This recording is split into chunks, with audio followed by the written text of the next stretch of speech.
Olá, passarinhos, tudo bem?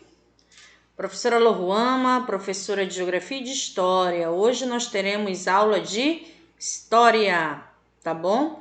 Aula de História, primeira aula de História do segundo bimestre do ano de 2020. Pegue seu sistema em História, página 426. Unidade 1, Mundo Antigo, Mesopotâmia e Egito, tá bom? Hoje nós vamos começar pela Mesopotâmia. Repitam comigo, Mesopotâmia. Vamos lá? Segue a aula. Mesopotâmia. Você acabou de repetir esta palavrinha. Mesopotâmia foi uma região habitada por vários grupos humanos e suas culturas. Significa terra entre rios. Bem aqui, ó. Estão vendo? Um rio, dois rios. Essa parte mais próxima do vermelho é o que a gente chama de Mesopotâmia, certo? Tudo bem? Vamos lá, tá? Que rios são esses? Rio Tigre e Rio Eufrates. A Mesopotâmia não existe mais com este nome, tá? Atualmente a região faz parte, aí que fazia parte da Mesopotâmia, faz parte do Iraque agora, tá bom? Vamos lá? Mais adiante. Segue. Então, esses dois rios, tá? O maior é o Eufrates, depois Rio Tigre. Essa porção mais escura aqui, mais próxima do vermelho, é o que a gente chama de Mesopotâmia, tá? Percebam que ao longo do rio, dos dois rios, o Tigre e o Eufrates, surgem cidades. Essas cidades são características das cidades antigas, elas surgirem e se desenvolverem ao longo de cursos d'água, tá? É mais fácil para a agricultura, para a própria subsistência da comunidade ou da cidade, tá bom? Foi nessa região que surgem os primeiros grupos humanos que apresentam uma organização social sedentária. Por que sedentária? Porque antes de ser sedentário, o homem, ele é nômade, tudo bem? Vamos para algumas características, certo? É na Mesopotâmia que nós vamos ter aí cercado de montanhas e de desertos. Nós vamos ter a leste, deixa eu circular aqui para vocês, a leste nós vamos ter os Montes Zagros, tá? Essas alterações rugadas aqui são os Montes Zagros, bem aqui, Zagros. A oeste, nós vamos ter os desertos, tá? Da Jordânia e da Síria. Seco, árido, percebam que quanto mais claro aqui no mapa, mais desértico, mais seco é.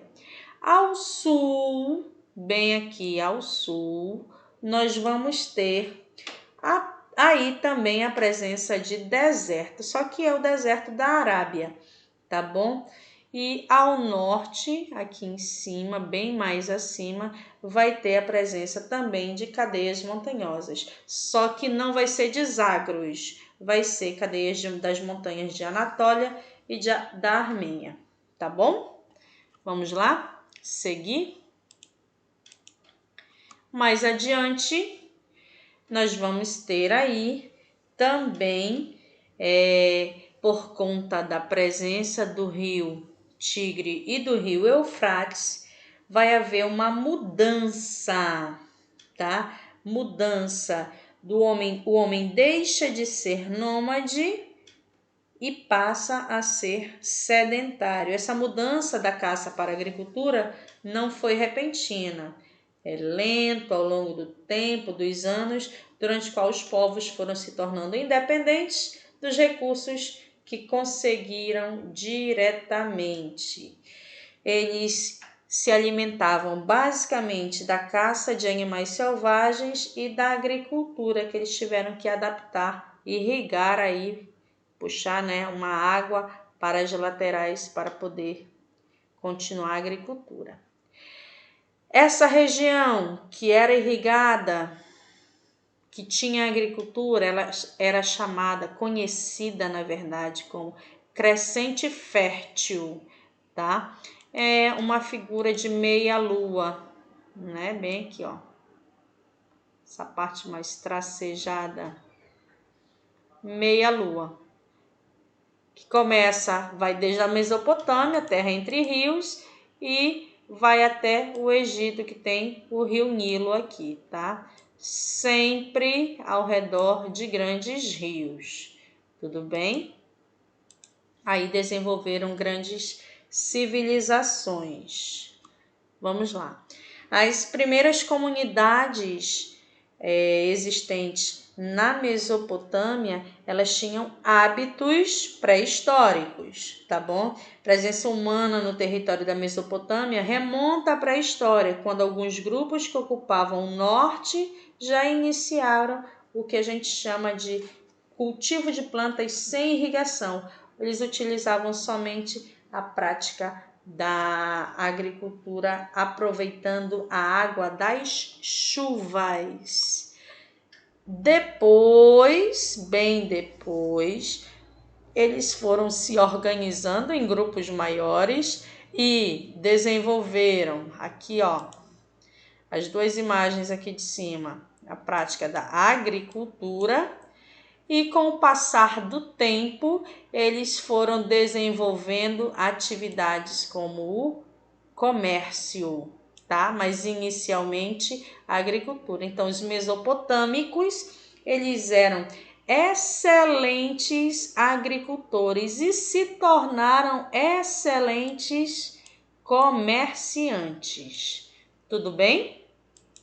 Vamos adiante então. Por que eles se tornaram excelentes comerciantes e excelentes agricultores? Uma das respostas é o solo mesopotâmico. Era composto basicamente de barro para adobe. O que é o adobe? Deixa eu voltar aqui. O que é o adobe? Adobe é o tipo de tijolo usado para construção desse período, as grandes construções desse período. E tinha também a terracota, que eram cerâmica, esculturas e tábuas para escrita. Então, eles tinham solo fértil e do solo eles também desenvolveram as suas habilidades artísticas para poder escrever, desenvolver a escrita, o cálculo e a contabilidade aí dos seus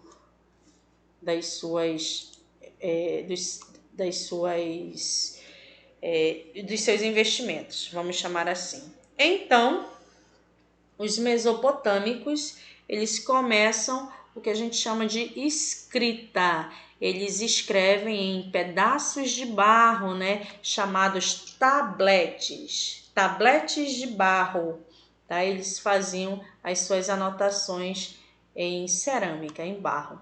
Como essa da ilustração aqui, ó. Vou mostrar aqui para vocês. Pedaços de barro com a escrita. Lembrando que a escrita deles é cuneiforme, tá? Em forma de símbolos. Cada símbolo desse tinha um significado. Além deles utilizarem também as suas habilidades com as mãos para desenvolver, para fazer utensílios domésticos, principalmente vasos de barro, tá? Essa cerâmica pode ser vista como um dos principais elementos que demonstram a passagem de ser nômade para ser agricultores. Tudo bem? A partir daí, dessa passagem, eles passam a inventar algumas coisas para facilitar a sua vida, o cotidiano, como por exemplo, A roda. Essa daí é uma das primeiras rodas, primeiros modelos de roda que os homens que viviam, que habitavam na Mesopotâmia fizeram, tá? A invenção desse período como a roda foram essenciais. Alguns dos povos também desenvolveram, além da roda que servia para eles transportarem, né, as suas mercadorias, o que eles plantavam, o que eles produziam com cerâmica, eles também desenvolveram rodas. Olha aqui a vegetaçãozinha, né, que eram as grandes lavouras, grandes campos de agricultura que eles tinham. Viveu nesse período, os primeiros povos, né, eram chamados de semitas. O que eram os semitas? Refere-se aos semitas ou pertencentes ao grupo étnico e linguístico do qual faziam parte os hebreus, tá bom? Mas os semitas não eram formados só por hebreus ou judeus, né? Mas eram formados também por assírios, amorreus, arameus, fenícios, árabes, etíopes e ugaríticos, tá bom? Como que eles se organizavam? Eles se organizavam em sociedades. Nessa pirâmide social era composta, basicamente, vamos lá. A parte de cima era chamada de aristocracia, tá? Era quem estava no topo da pirâmide, aristocracia. Geralmente eram os mais ricos. Quem formava? Os reis, toda a sua família, a família do rei, né?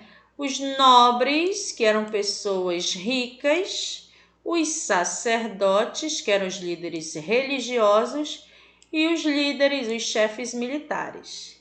A parte do meio da pirâmide era composto por pessoas, cidadãos comuns, como, por exemplo, fiscais, aqueles que fiscalizavam as obras do rei. Escribas, sabem quem eram os escribas? Aqueles que sabiam ler e escrever, além de contar. Não era todo mundo que sabia isso, tá bom? Ler, escrever e contar era um privilégio da época. O que vocês estão vendo aqui em letras maiúsculas e em negrito eram as classes sociais que tinham destaque e muita importância na época, tá? Os comerciantes, aqueles que comercializavam, que vendiam e compravam mercadorias de vários povos. Os artesãos, aqueles que faziam utensílios com as mãos, tá? Principalmente no que diz respeito à cerâmica. Os criadores de gado e camponeses, quem tinha criação e plantação, também eram muito importantes porque girava dinheiro lá para toda essa classe social. E os soldados, que eram subordinados aos chefes militares, tá? Esses mandavam, os chefes militares mandavam, e os soldados cumpriam as ordens dos seus superiores. Tudo bem até aí? Na parte de baixo da pirâmide nós temos os escravos. Como era que uma pessoa se tornava escrava?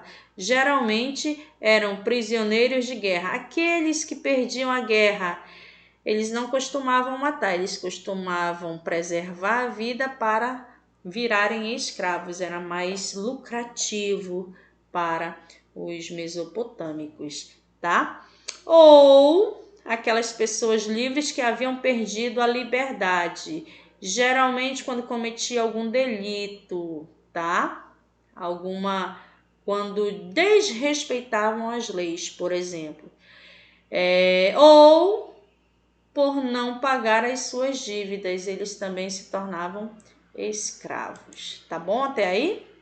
Vamos seguir mais adiante. Vamos falar dos assírios. Outro grupo que se desenvolveu na região da Mesopotâmia foram os assírios. Atenção, Eles eram excelentes soldados, eles eram altamente preparados para a guerra. Por isso, ó, olha a roda mais uma vez aqui, né? Por isso eles fizeram, né, esse carrinho para ser puxado a cavalo, que eles viviam em constante guerra, tá? De todos os líderes dos assírios, o mais importante que houve foi Assurbanipal. Repitam comigo: Assurbanipal. Quem foi Assurbanipal? Foi o governante mais importante desse povo. Assurbanipal proporcionou expansão, ele aumentou o império dos assírios, tá? E fez no seu governo construiu um palácio na cidade de Nínive e iniciou o processo de coleta e catalogação de todas as obras escritas na Mesopotâmia. Também dentro do governo de Assurbanipal, a organização da escrita deles. Foi Assurbanipal que organizou a escrita, que é conhecida como cuneiforme, tá?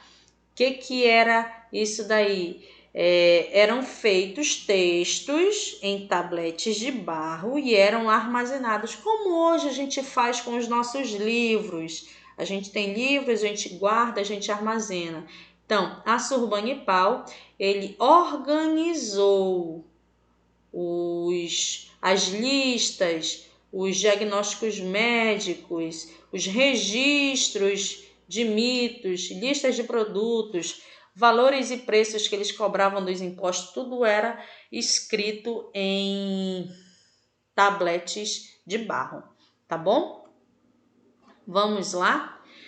Passando mais adiante, nós vamos ter outro rei que se destacou na Mesopotâmia, Nabucodonosor II. Repitam comigo: Nabucodonosor II. Ele nasceu aproximadamente no ano de 634 a.C., lá na Babilônia, tá bom? Dentro do governo dele que ele manda construir essa beleza, essa obra-prima aí, que ficou conhecido como os Jardins da Babilônia. Quem mandou fazer os Jardins da Babilônia, quem mandou construir os Jardins da Babilônia foi Nabucodonosor II. Tudo bem até aí? Tá certo? Tá tranquilo? Então vamos lá. Nabucodonosor foi responsável por transformar a cidade da Babilônia em uma grande capital imperial. É ele que ordena a construção dos famosos jardins para homenagear a sua esposa, Amites, tá? Essa construção tem semelhança às pirâmides do Egito, tá bom? Também dentro do seu governo que ele manda fazer o que ficou conhecido como o cilindro. O cilindro é um dos feitos do rei Nabucodonosor II. Para que serve esse cilindro? Servia para registrar a restauração dos prédios, né, das estruturas antigas, principalmente dos grandes templos da cidade. Os cilindros eram feitos com argila cozida, o que garantia a durabilidade desse objeto, tá? Marcado pela grafia cuneiforme. E depois de serem inseridos nas bases dos edifícios, à medida que estes fossem construídos e restaurados, era feita aí a anotação. É como se fosse uma grande placa de informação do prédio de construção e de restauração, tá bom? Crianças, nós paramos por aqui hoje, não tem atividade ainda, porque o vídeo a parte, né? O conteúdo vai continuar. Fiquem com Deus, leiam bastante, obedeçam sempre o papai e a mamãe e não esqueça nunca, lavem as mãos sempre. Beijo, tchau.